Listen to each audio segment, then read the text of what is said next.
So today is 28th February 2023, which is Tuesday. So I've taken the old thermostat housing, the one I removed on the engine. So I've taken it to the mechanic that was able to do this for me.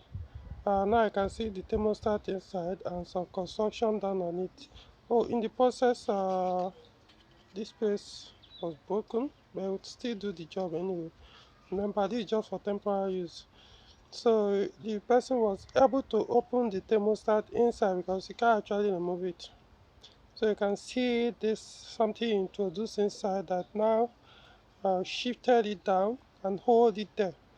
So and because of that, here you can now blow to it and come out here.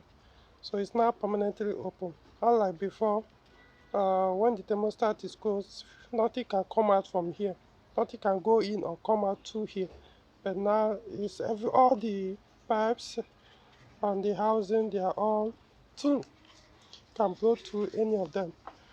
So I'm going to mount it now and start the car. Like I said, for the purpose of to get all the gunks on the heater matrix out. So when they come out, there will be settings down there on the radiator.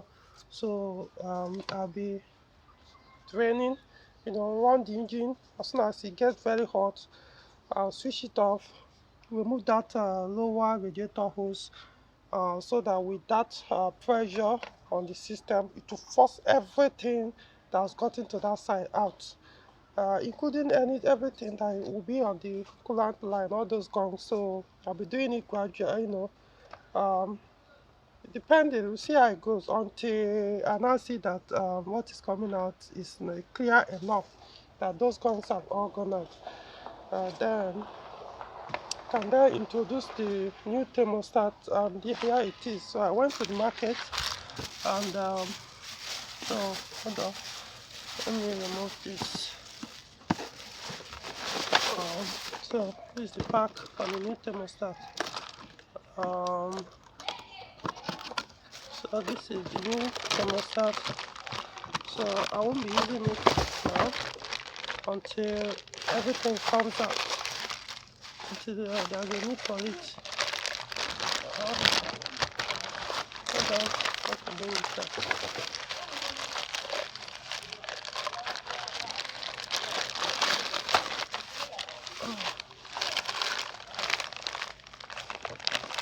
That's a folding. Beforehand. Okay, so this is a new thermostat. So I'm going to stay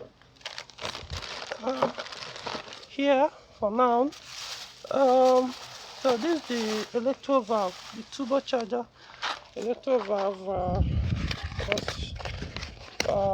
that came up before as faulty, which I suppose should be the faulty component.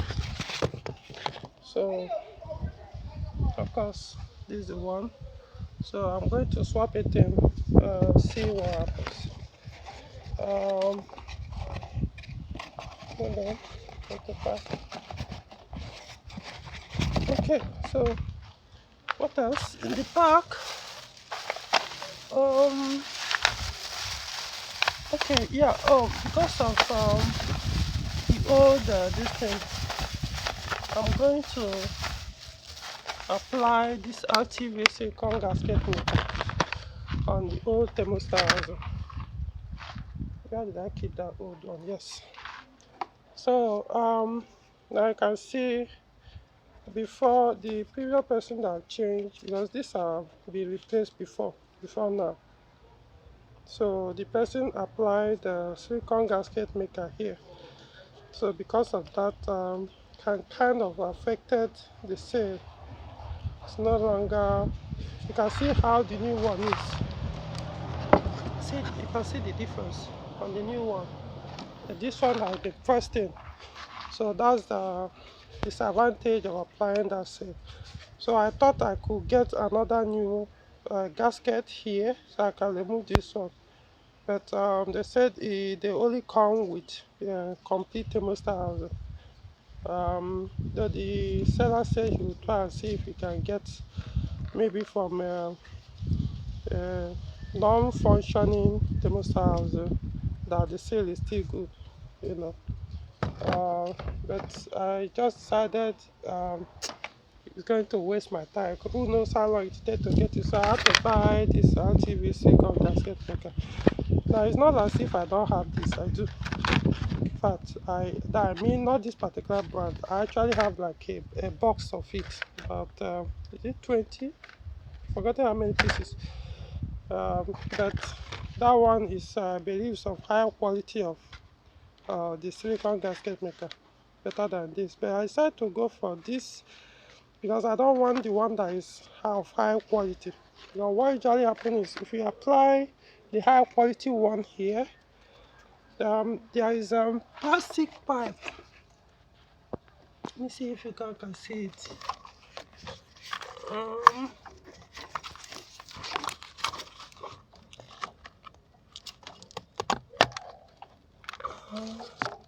yeah, you can see that pipe. Yes. So it's a plastic pipe. So from this pipe goes all the way to the fuel, no, to the water pump.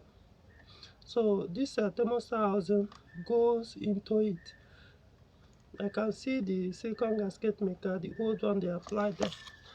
So what usually happens is when you apply this silicone gasket maker here, those high quality ones that will now seal it off and then become very strong. What will now happen is anytime you want to remove this what's it called,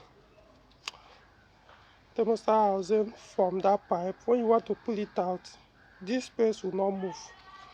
It to hold it firmly because of that glue. Unlike if it has just only this gasket, you can actually just squeeze it or turn it a little and you can pull it out easily. But when you apply that thing, it will hold it firmly that you have to force it out. Now because that pipe is plastic, so sometimes when you try to force it or wiggle it, as you are wiggling it, you realize that the pipe is also moving with it, which is supposed to be independent of this, even though it's inside it. So when you now force it, most time it will break the pipe. And changing that pipe, it's not even about the cost of that plastic pipe. Is the stress. See, it's the hardest work in this on this. Okay, I would say it's the hardest work on THP engine, but it's one of them. I mean, sometimes it's a bit like if it's easier to do by removing the cylinder head. Honestly, for you to easily access that particular pipe. So I highly recommend people shouldn't be doing that. You know. But I'm going to, so this one I had to buy this, the transparent silicone gasket maker. They don't usually have that high this thing, so it can hold, but not as good as this other color. Anyway, we'll see how I go, but all the ones I'll be using, this transparent gum gasket makers, it can actually easily remove them back, without applying so much force on it. I use it for like vacuum leak lines, where air is passing or where water passes. So in that case, the wood cause is good enough for it. But for oil, I don't use this. I use those other, like the ones with color doesn't necessarily matter, but I like black, red. Those ones they can handle high temperature. Like oil, resist oil, and the rest. So let us see what happens. I'll start by installing the old thermostat housing, and then see what happens. I don't think I'm forgetting any other thing here. So like I said the other night, I mounted back the old coolant tank. I still have a new one I collected. in case I will need to change it. But even though I realized that I'm not sure if the problem is on here, but I have another new one. So for the oil, for now I'm just going to leave that oil lubrication issue. More like it's call it lubrication issue. I don't know what exactly is the problem. It could be this sensor here or this one here. Okay, so I'll see how it goes. Okay, so update. So I've been able to install the thermostat housing, mounted back everything. The thermostat housing, the one I did, the one we worked on the thermostat so that it won't work, it stays open permanently. So I mounted it. Everything has been working well since then. Both hoses now stays hot once the engine warms up, which is expected since the thermostat is no longer functioning. It's open, so and no overheating. Then for this, so I now realized that what was causing the overheating was the hose, the zero ring on the hose itself. That was the cause.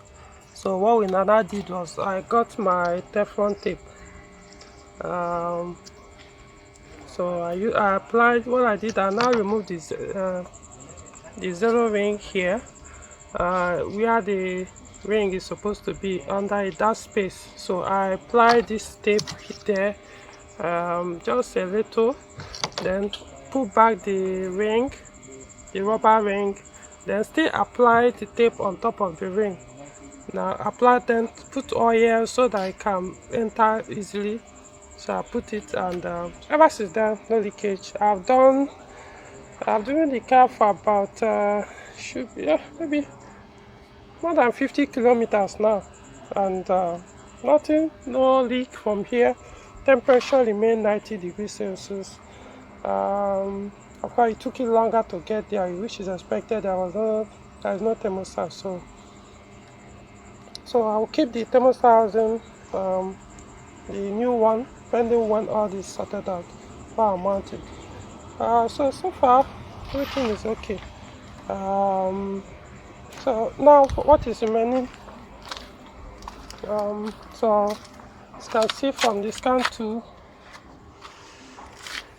Okay, so so this was coming up. The lubrication, like I told you guys, this one keeps coming up. Even when you clear the fault, it doesn't go away.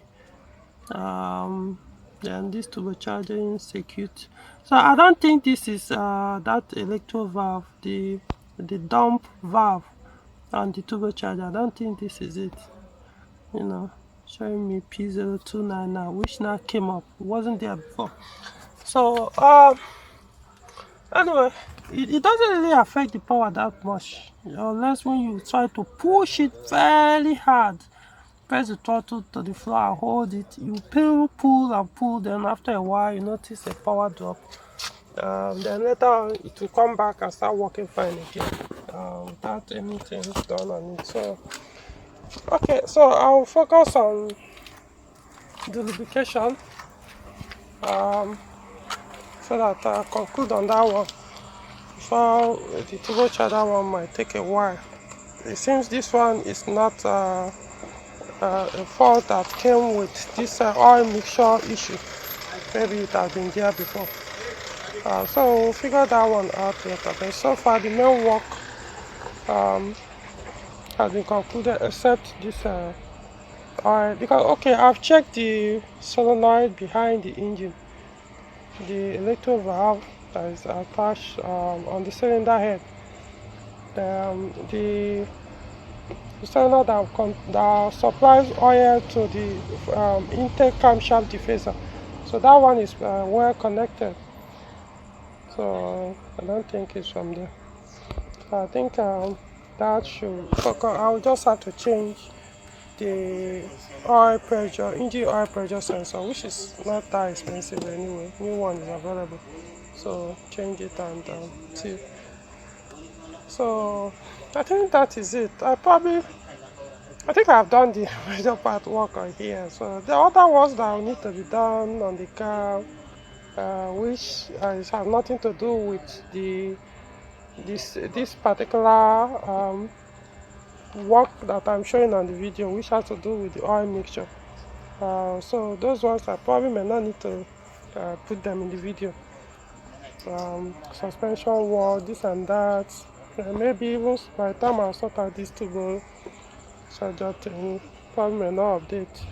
I'll do a separate video on that because this might take a while to figure out what is causing that P0299, P2261, P2262 error fault, which has to do with the turbo charger.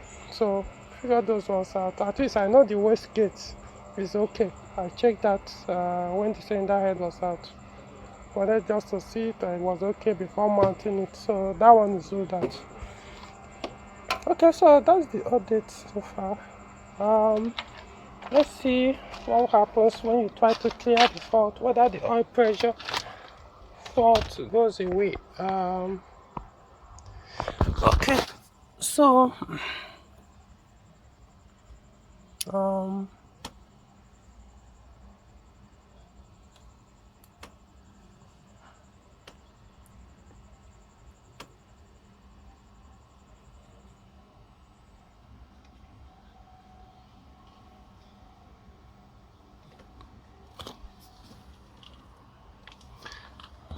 yeah, so this you can see after clearing the other turbocharging faults went away, but this refused to go. So it's an electrical issue, which most likely the sensor problem. Okay, so deal with that one later, but at least I'm happy the engine now works well, no overheating, nothing, no cool water spill. That's even the main one. So every other one now can gradually be fixed. And okay, so that's this could be the end of this repair. Yeah, even if I'll do, maybe it could be a different thing together. I might decide to continue.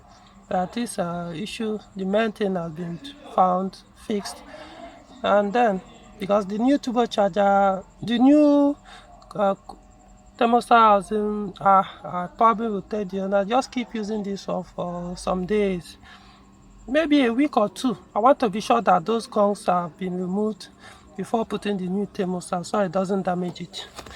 Oh, one more thing I'll tell you, there's something I tested just to be sure that this system, the ECU of the THP163 does the same. That is, if you disconnect the thermostat on the thermostat housing, remember it's an electronic thermostat, so if you disconnect it, your AC will not work. Yes, so for those who buy THP powered Peugeot Vehicle, and if the AC is not working, before you start wasting your money doing trial and error, go and check to be sure the thermostat is there and plugged in. There's a wiring connector to it. So I tested. I know it. I know I've done it on THP 154 to THP 154. It does the same. About two of them, they also disconnect the thermostat. In fact, one of them, the thermostat housing was bad. The thermostat itself broke inside. As a way it damaged at a point that it affected the AC stopped working, even though it was connected. So as soon as I replaced the thermostat housing with the one that thermostat inside works well, the AC started working again. So I tried it on this one. I first disconnected the thermostat housing. After I did that, the thermostat itself, the wiring connector on it, I didn't plug it in. So after doing that, mounting it, started the vehicle, the AC didn't work. Not only the AC, even the water pump didn't even work as I was supposed to. Remember, there's an electronic pulley that he has another name. I'm trying to remember that actually controls the mechanical water pump. Kind of connects the mechanical water pump pulley to the crankshaft pulley. So he refused to connect it, the two of them. until to the point that temperature gauge was close to 90. It still didn't connect. So but as soon as I connected, everything started working. So this car, almost all the systems, they work with each other, so you can't abuse it like that. So you have to leave the thermostat connected for these other components or systems to work in the vehicle. I just wanted to point that one out. I think but now of course the AC works now since I've connected it. Okay, so that is it for this video.